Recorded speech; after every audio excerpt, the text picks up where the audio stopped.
Hey guys, tonight we're slipping into the worn-out sandals of a Silk Road spice trader. Picture this: the sun is a dull orange blister in the sky. The air tastes like dust and donkey sweat, and you've been walking for so long that your feet have memorized every pebble between Samarkand and Chang'an. Your back aches under a bundle of cinnamon bark wrapped in rags. Because let's be honest, if you're carrying anything less precious than gold, you're just a glorified pack mule. And gold? Heavy. Spices? Light, absurdly valuable. If you play your cards right, the reason you'll retire to a villa where servants fan you with palm fronds. But here's the catch: you probably won't survive this. Not because of bandits, though yeah, obviously bandits, or thirst, though yeah, but because half these so-called luxury goods are either fake, poison, or smuggled inside dead fish. And that's before we get to the real nightmare: accounting. No quills, no paper, just a head full of barter rates, and the grim awareness that if you shortchange the wrong Mongolian warlord, your bones will fertilize his horse pasture.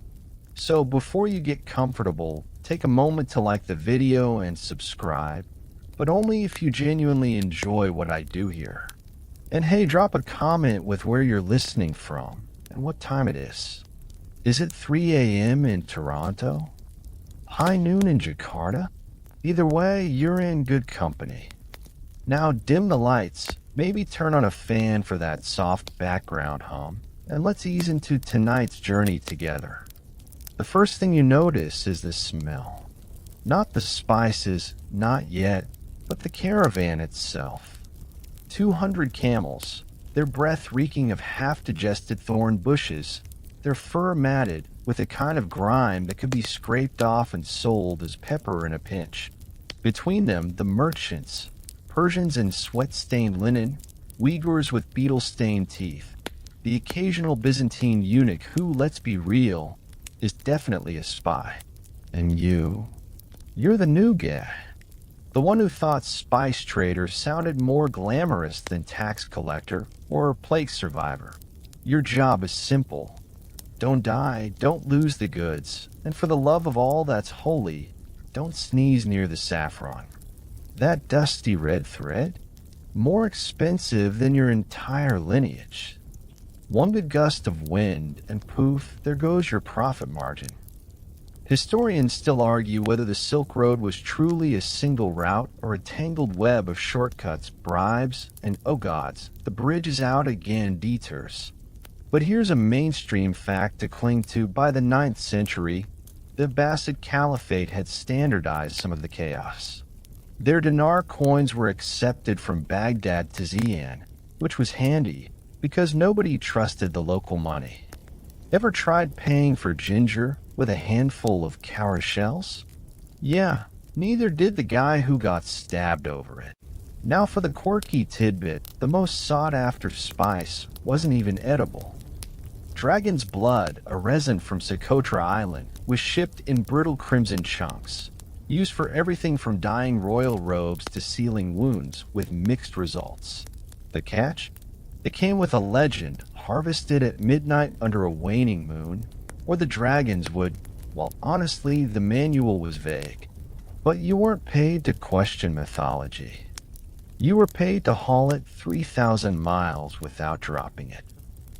Your fingers are stained yellow from counting pepper grains again. Not that you mind, each tiny wrinkled sphere in your palm is worth more than a day's meals. And unlike the camels, they don't spit or smell like regret. The caravan master squints at your tally and grunts. Close enough. Here's the thing about black pepper. It was the Bitcoin of the medieval world. Portable, universally coveted, and completely absurd as a status symbol. In 408 AD, when the Visigoths besieged Rome, they demanded 3,000 pounds of pepper as part of the ransom. Not gold, not land, pepper. And Rome paid up, because apparently even barbarians had standards when it came to seasoning their stew. You've heard the stories.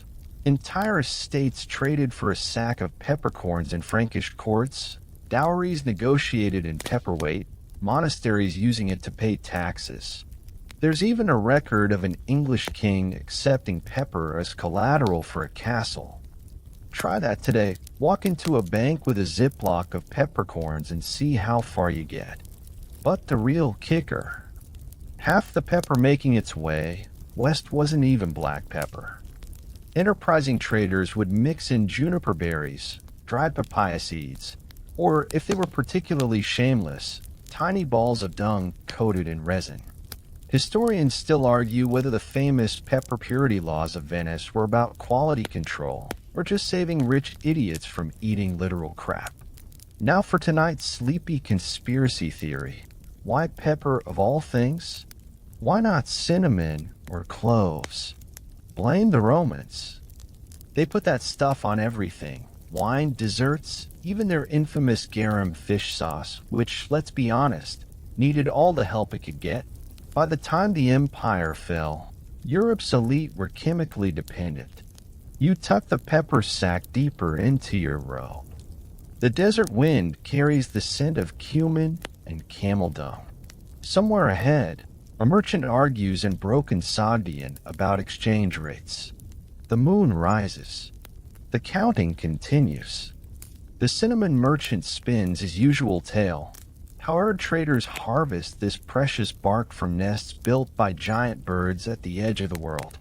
The phoenixes, he claims, line their homes with cinnamon sticks to ward off serpents. A dangerous job, he sighs, shaking his head. Men must shoot arrows weighted with lead to knock the nest down, all while dodging the wrath of these mythical creatures. You nod along politely. It's a good story. It's also complete nonsense. The truth is far less dramatic and far more tedious.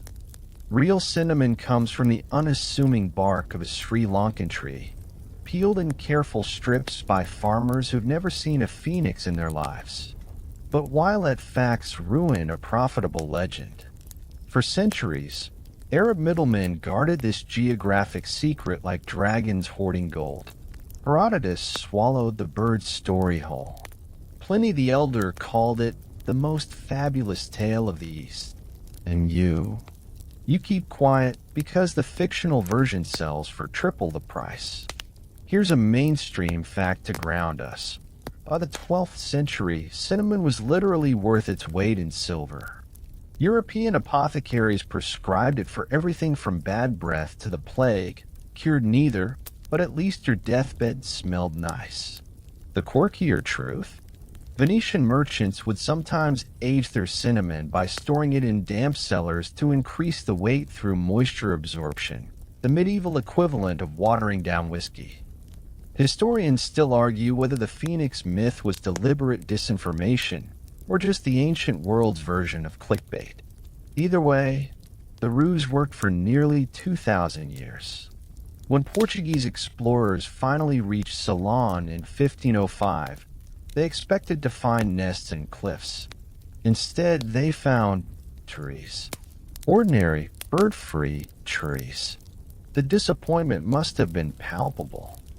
As the caravan halts for evening prayers, you watch the cinnamon merchant weigh his goods with practiced hands. His scales are balanced against a silver coin worn smooth by countless transactions. The firelight dances across his face as he launches into another tale, this one involving cinnamon, a lovesick gin, and 3 magical pearls. You lean in. The truth can wait until morning. The monk hands you a steaming cup of something that smells like a forest after rain, earthy, sweet, with an undertone of something suspiciously like licorice. For dreams, he murmurs in Tang Dynasty Mandarin you barely understand. The ceramic warms your palms as night settles over the caravanserai. Around you, merchants snore beneath their wares, their sleep guarded by this same brew that's been steeping in monasteries for centuries. This is real Silk Road sleepy time tea, and its secret ingredient isn't peace or meditation, it's smuggled cardamom. Here's the mainstream history. Buddhist monks along the trade routes perfected herbal infusions to maintain alertness during meditation. But the quirkier truth? Their tranquility blends often contain stimulants. That cardamom. It was technically illegal to export from southern India for 300 years. The monks got it anyway through what diplomatically might be called religious exemptions, or less diplomatically, bribes wrapped in spiritual rhetoric. The green pods would arrive sewn into the hems of pilgrim robes or hidden in hollowed-out scripture scrolls. Historians still argue whether the Tang emperors genuinely believed in the tea's spiritual properties or just appreciated the tax revenue from its trade. The recipe itself is simple: aged pure leaves, chrysanthemum petals, a pinch of smuggled cardamom, and this is crucial, water boiled exactly 7 times. The 7th boil was said to capture the echo of the first morning, whatever that means. Modern sleep scientists would nod approvingly at the magnesium content, then frown at the caffeine. As you sip, the monk shows you his prized possession, a 200-year-old tea brick stamped with the imperial seal. It's harder than stone.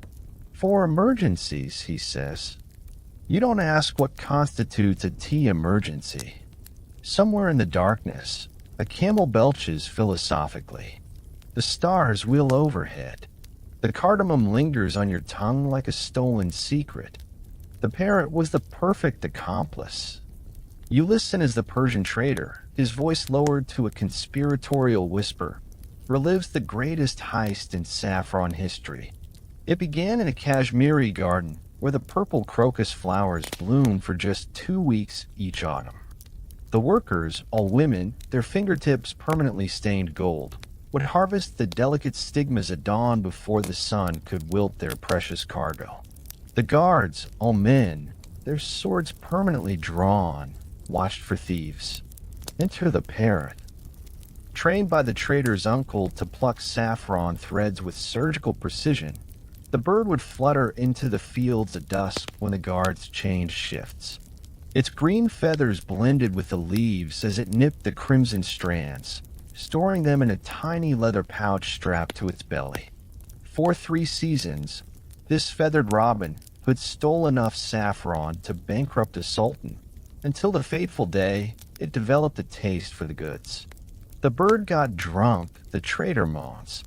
Saffron does that to creatures its size. The parrot began staggering mid-flight, crashing into rose bushes and singing slurred Persian love ballads. When guards finally caught it, the bird vomited a small fortune onto the magistrate's shoes. Here's the mainstream fact. Saffron was worth more than gold by weight. The Abbasid Caliphate once paid an entire year's harvest as ransom for a captured prince. The quirkier truth? Counterfeit saffron was such a problem that medieval Venice established a saffron office where officials would burn fraudulent batches in the Piazza San Marco while wearing gloves, because poor quality saffron could dye your skin yellow for weeks. Historians still argue whether the parrot story is true or just an elaborate cover for bribed guards. As the trader finishes his tale, he produces a tiny saffron sack from his sleeve. Last of the bird's haul, he sighs. The threads glow like embers in the firelight. You don't ask how many more parrots died for this pinch of spice. Some secrets are better left to history. The riot started over garlic. Not gold. Not silk. Not even the good spices. Garlic. The kind that now hangs in braids from your saddle, stinking up the noonday sun as your caravan skirts the edge of Byzantine farmland. The peasants here still whisper about the Great Garlic Revolt of 962 AD, when Emperor Nikephoros II, in a fit of fiscal brilliance, decided to tax kitchen gardens. Picture it: Constantinople's market district, normally fragrant with rosewater and baking bread, suddenly reeking of crushed garlic as enraged housewives pelted tax collectors with cloves. A guild of pickle makers barricaded themselves inside the church of St. Mamas. The city prefect resigned after someone stuffed his ceremonial robes with fermented garlic paste. And all because Byzantines put garlic in everything, their sauces, their medicines, even their love potions, with mixed results. Here's the mainstream history. Garlic was considered vital for strength and stamina. Byzantine soldiers ate it before battle. Sailors chewed it to ward off scurvy, and monks. Well, the monks mostly complained about everyone else's breath. The quirkier truth? The finest imperial-grade garlic came from a single valley near Antioch, where farmers allegedly grew bulbs the size of apples using secret techniques involving pigeon manure and whispered prayers. Historians still argue whether the revolt actually changed policy or just gave bureaucrats an excuse to avoid peasant markets for a decade.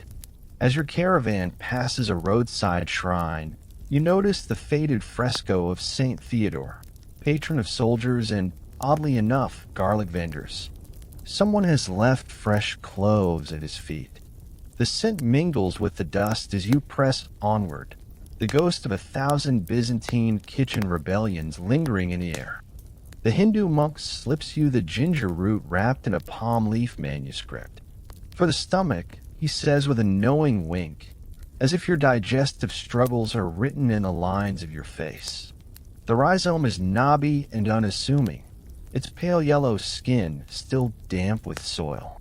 You tuck it into your sleeve, feeling the weight of centuries of subterfuge in your palm. Ginger's journey to China reads like a medieval spy thriller. Buddhist monks carried live rhizomes hidden in their alms bowls, trading them for safe passage along bandit-infested mountain passes. Merchant ships smuggled ginger paste labeled as medical salve to avoid imperial tariffs. By the Tang dynasty, every wealthy household had a ginger plant growing in a hidden courtyard, technically illegal, but everyone from the emperor down pretended not to notice. Here's the mainstream fact. Chinese medical texts praise ginger as early as 400 BC for treating everything from nausea to demon possession, which, let's be honest, was probably just indigestion. The quirkier truth? The best ginger came from ghost fields, secret plantations guarded by tantric priests who allegedly used mantra chants to boost the rhizome's potency. When Arab traders finally cracked the cultivation secret in the 9th century, they claimed the plants grew from buried fragments of the original ginger brought by Adam from paradise. Historians still argue whether the Chinese ginger monopoly collapsed due to improved smuggling techniques or just bureaucratic exhaustion. As you grate a sliver of your contraband route into tonight's tea, the monk chuckles. The Buddha himself ate ginger daily, he claims, though you suspect this might be theological embellishment.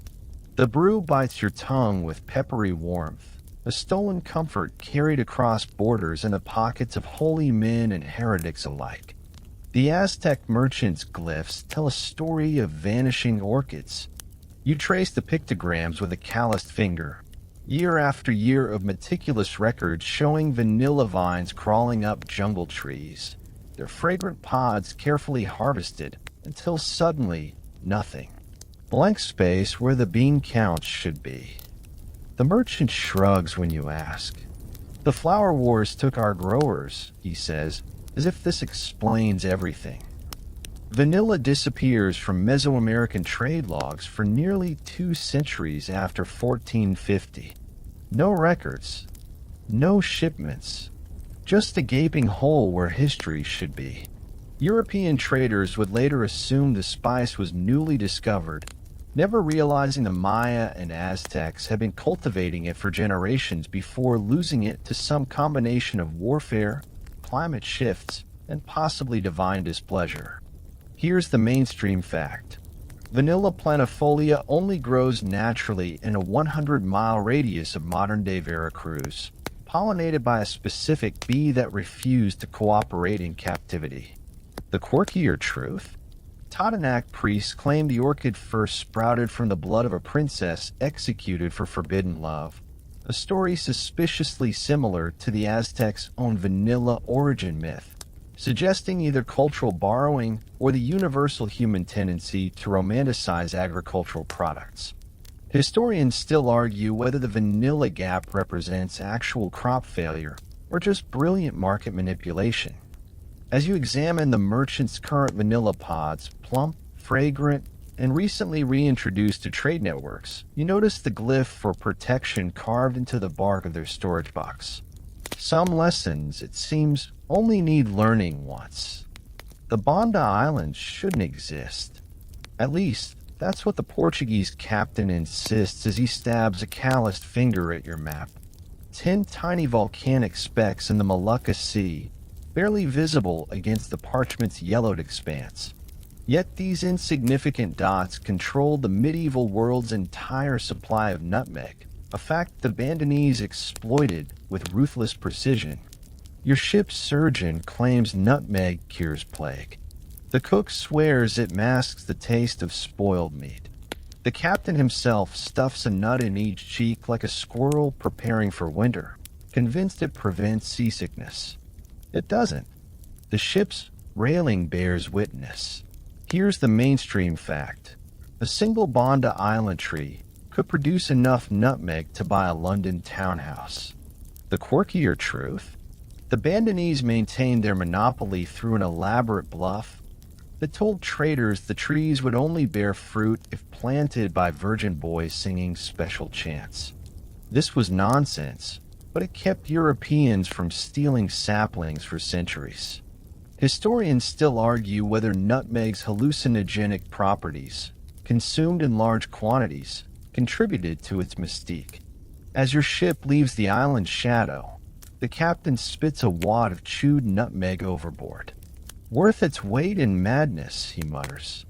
The wake churns blood red with discarded mace petals, floating like forgotten promises on the tide.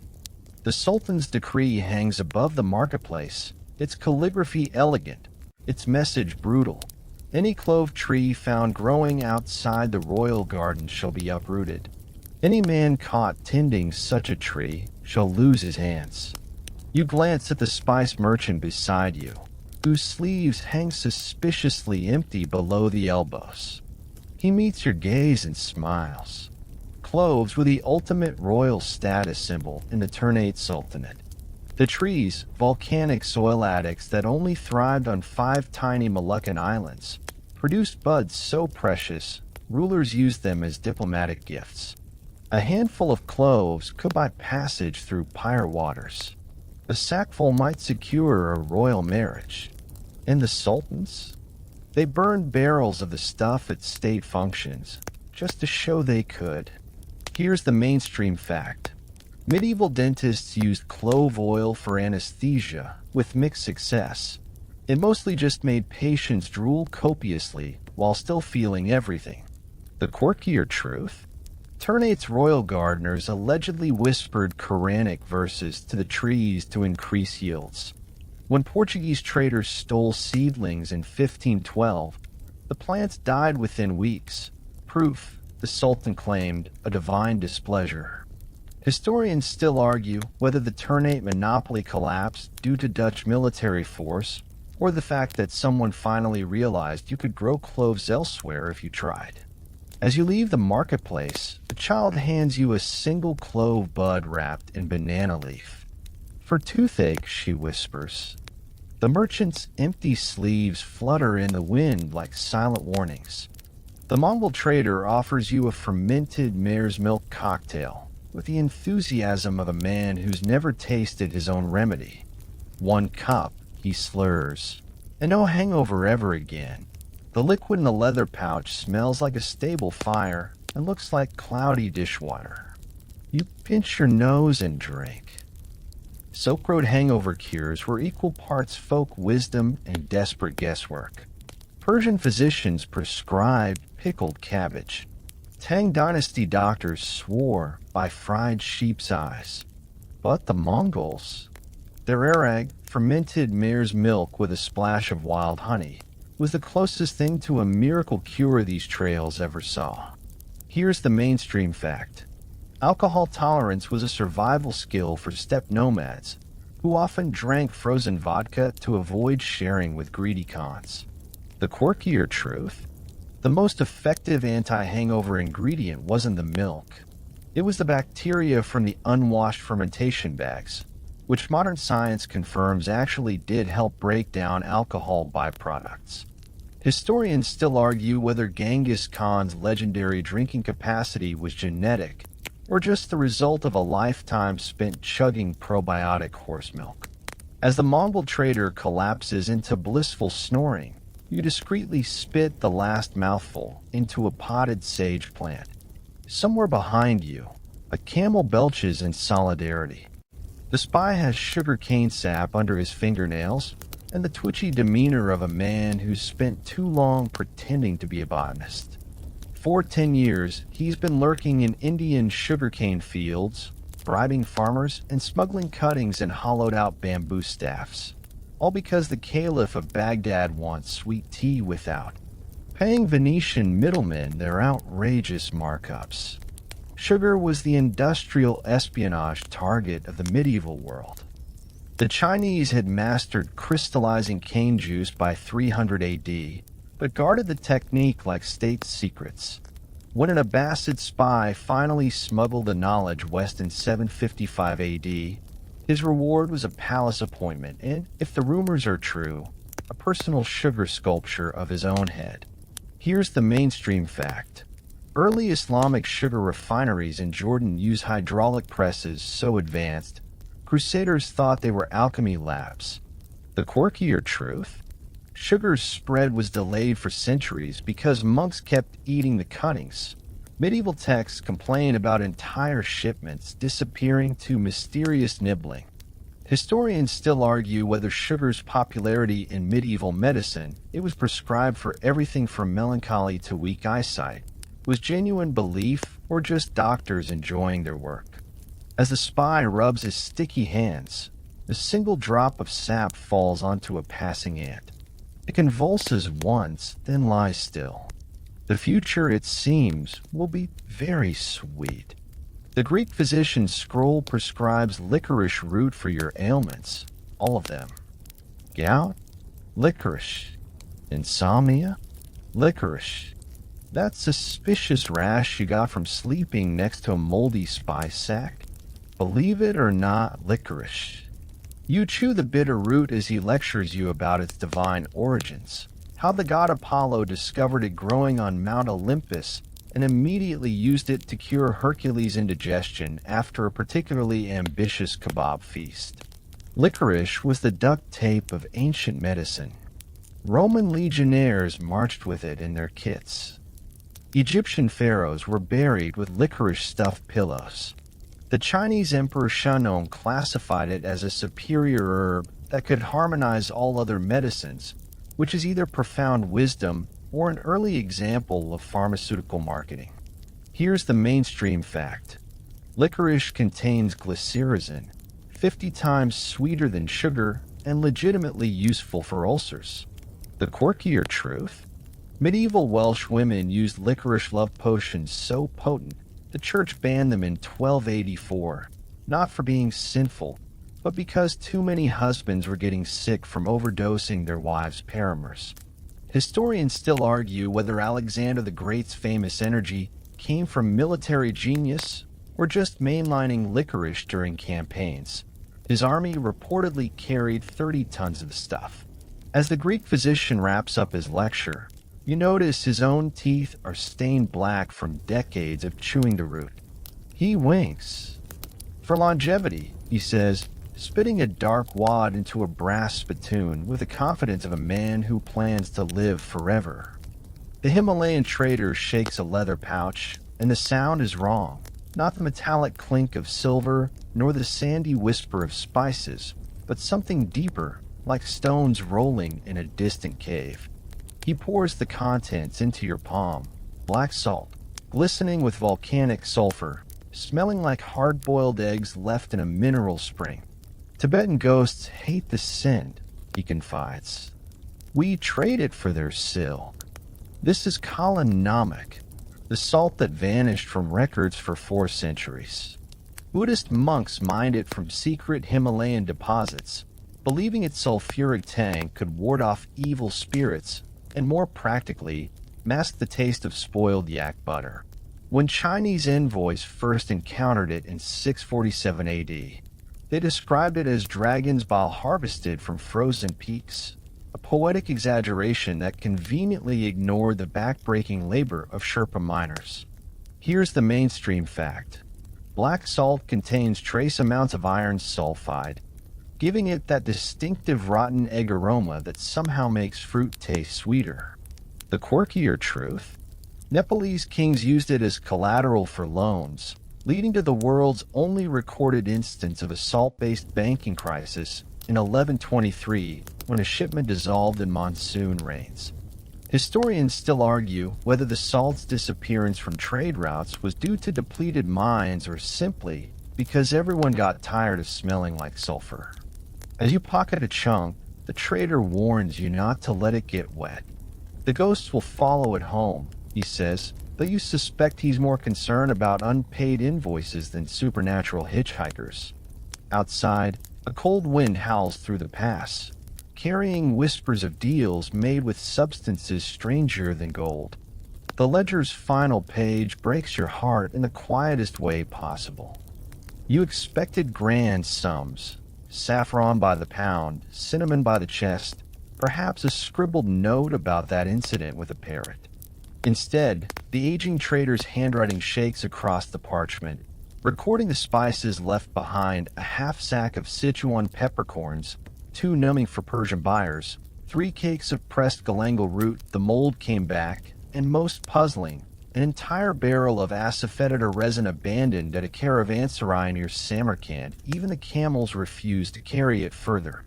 Asafoetida. The spice, so pungent ancient Indians called it devil's dung. Romans believed it grew where titans bled during their war with Olympus. Your nose wrinkles at the memory.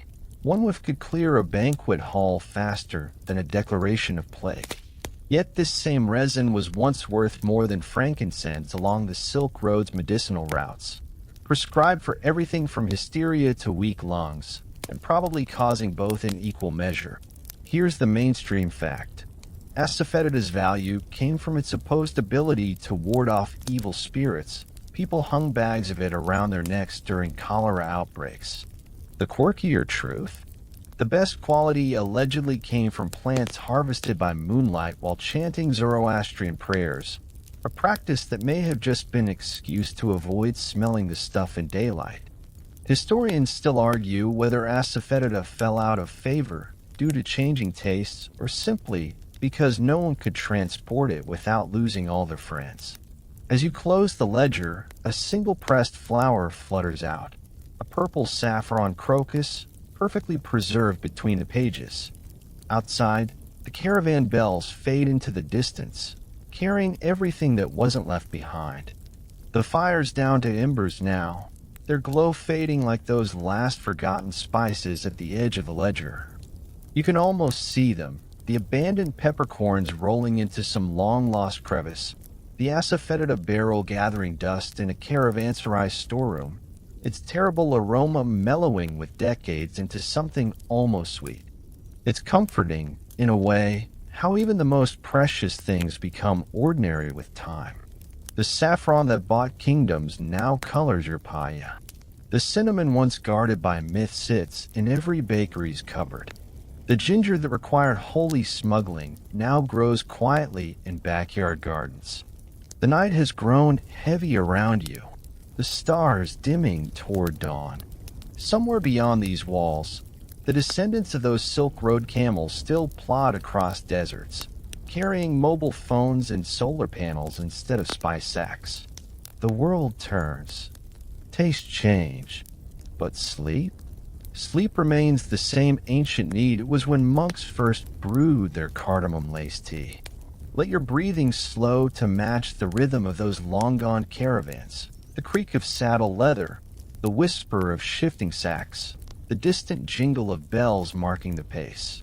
There are no more spices to count tonight, no ledgers to balance, no parrots to bribe, just the quiet certainty that morning will come, as it always has, bringing with it the scent of ordinary things growing in unremarkable earth.